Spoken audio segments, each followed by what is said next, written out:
Народився в місті Ізюмі.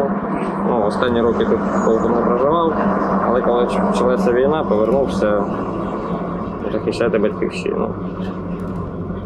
Ну, по фаху я взагалі цивільний медик, але в армії став бойовиком. Вступив до батальйону, потрапив у розпорядження начмеда. І з ним налагоджували роботу медпункту, допомагали бійцям, тоді особливо був вже лютий, холодно, сиро, багато людей там хворіло, ну, тобто робота не була. Але не за фахом таким як бойової медицини, а швидше як терапевт. Ну, а далі почався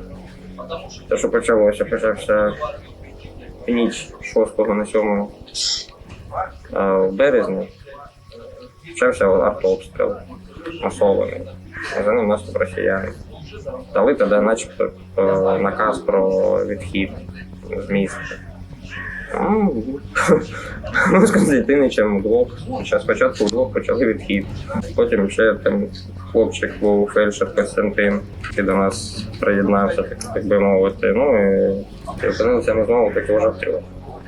Почали артобстріл, просто там гради політали, як з міномети. Клали по блокпосту, а ми сиділи в трьох, коробки бетонні, ну і думали, що робити далі, тому що до найближчого місця, де знаходилися наші побратими з батальйону, ну, було пішки йти десь хвилин 40. З усіма баулами, цією медициною, машини у нас не було. Тобто ми сиділи, думали, чи ночі ждати, чи що. Ну, чув гук під БТРів, виповз, бачив, що БТРи начебто наші, кричати, махати руками. Ну, а з ними, тоді мені здавалося, що з ними вижити буде простіше, ніж без них. Ну, тоді ще не знав, що це таке, що це штурмовий завод. Потім були кілька днів боїв, були бойові зіткнення з Вишнявими. Відійшли на перегрупування. Ну, по фермі почали прилітати снаряди. Ну, один прилетів прямо там, де ми взводом сиділи, в сараї. Ну, прямо в сараї кришу пробив. Потрапив Константинича, загинув на місці, бо сидів прямо куди снаряд, кажучи, трапив. Костік теж не пережив цього. Ну, а ми живий взвод, були 200-300. Було, по-моєму, 4 чоловіка.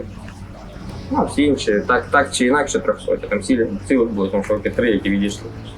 Я отримав поранення, коліно мені просадило наскрізь. Контузія була, руку наскрізь просадило, ну, трохи покоцало.